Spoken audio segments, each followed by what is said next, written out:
This is part 6 of a 10-part podcast on your electronic health record and taking control of your own health management.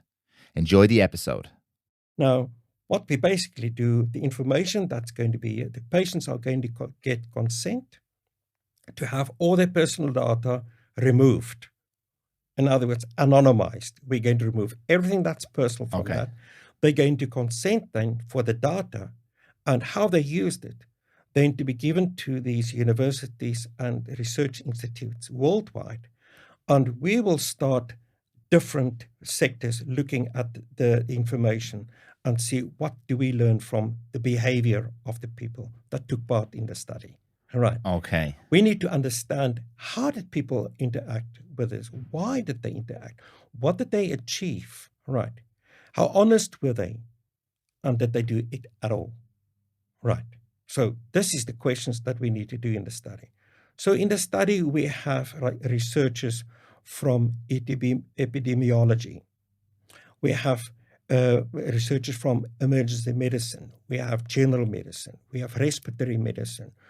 There are researchers from public health and from government.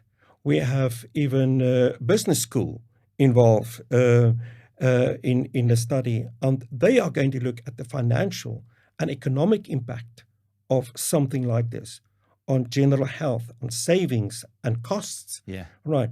So they're going to look at that same data set very differently. Yeah. Than the guy of microbiology. We were very lucky to get a professor from Finland that's looking from a microbiology point of view, right?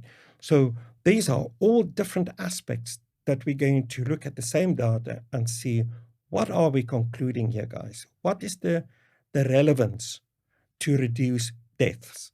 How does this affect the outcome of using something like this, that we can avoid a lockdown? Okay. And how it can be used. Because in the end, we will use the anonymized data, and I want to be very clear about this.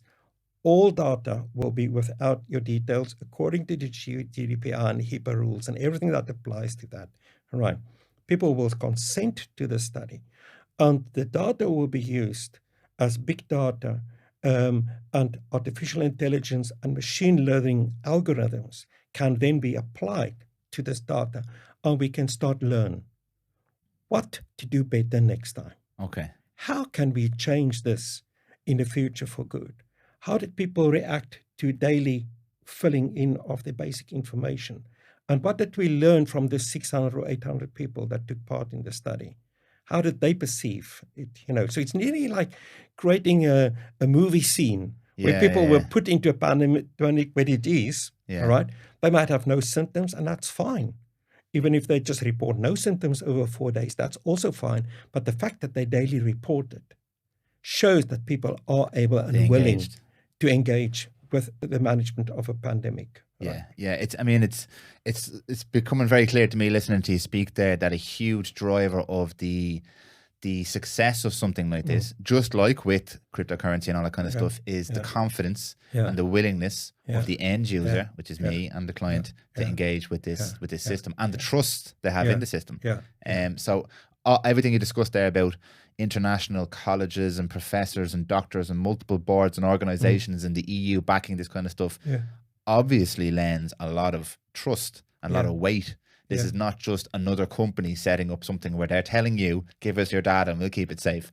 This is going to be backed through your research and your studies here, and your collaboration with multiple different countries, multiple different organizations is going to demonstrate to me as the end user that we're making this with everybody on board. It's not, Dr. Sam, give me your data and I'll protect it for you. Wink, wink. This is everybody's involved. We're all doing this together. We might have a lot of trust now, but look at cryptocurrency. Look at the trend over the last 20 years. Everybody's on board, and then somebody freaks out and everybody's off. But inevitably, then everybody's on board again, and now we're all more on board than the last. This is going one direction. Exactly. And I don't understand much about cryptocurrency, but it's clear to see these trends and something like this with so many benefits that you've outlined. Yeah, exactly. Because I just want to make clear, we actually never own the data. It belongs to the patient, and they have the keys. It belongs to the patient. Right. We are purely just the librarians of managing it and eventually making it available with the consent of the client, right? And there are interesting models around that. But the main thing that we want to achieve with the study is to get a better understanding and knowledge about the value of data today. Yes. What does it value today's data? And Yes. how can we use today's data to change and create a guideline that will make a difference tomorrow?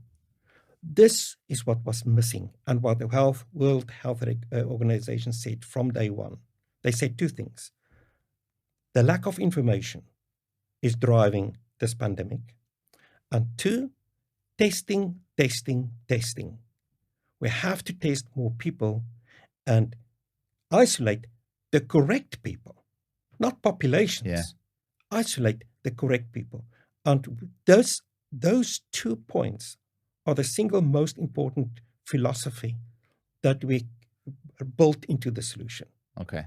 That is mainly focusing on exactly and achieving exactly that within the application itself. Okay. So ideal outcomes for you as optimistic, Dr. Sam. What would you like to see in the first stages of this test? What are you expecting to see, and what would you like to see as outcomes? What are you hoping to achieve? Yeah. So what we would like to achieve, and the basic questions we want to answer from the study is that, are people and individuals ready to embrace and manage their own medical records? Okay. Yes or no? Yeah. And if we can do a large enough study, right, using a solution like that, how does the machine user interface work? How do people interact with their mobile phone or the computer? Or how did they find that relationship? We know now people are happy booking online flights. Yeah. Full trust, right? Online holiday, right? Banking. But now health. Will they have the same attitude Yeah. when they open their health record than they will have when they book a flight?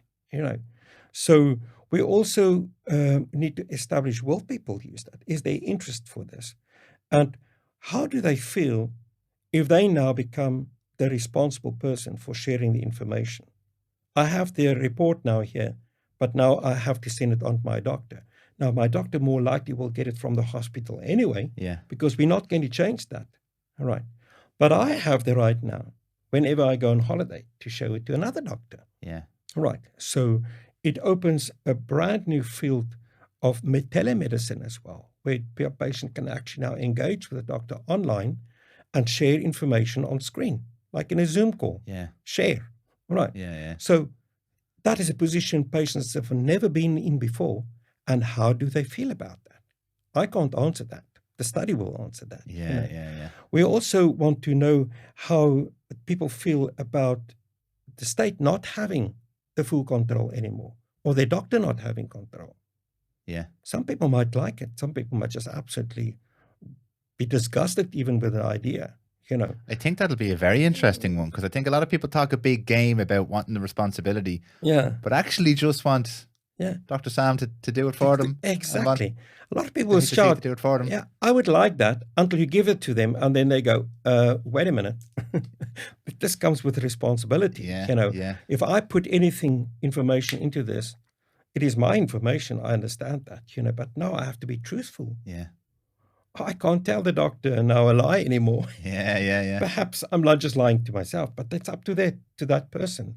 The ethics that's involved in this topic is huge. Yeah. I have one university working only on that, looking at the ethics of how do people perceive it. And here we have different cultures, right? Like in the West, we've been very open, and that's why we see an outcry about the use of information in public, etc. But in the Asian cultures, it's quite common for the governments to make decisions on your behalf. Nobody would cry, right? So we need to look at the ethical impact of the different countries and cultures using an application like this. And then, why would people engage with their own record? And will they upkeep it? And will they keep on using it? Yeah. Right. So I suppose it's like your online banking. Maybe you go on it once a month, sometimes two, But if you're very busy on your banking, you might be on it every day. I suppose we need to understand how people would engage with that. How would they regularly actually take a note? When I had a pain in my right side, I write it down.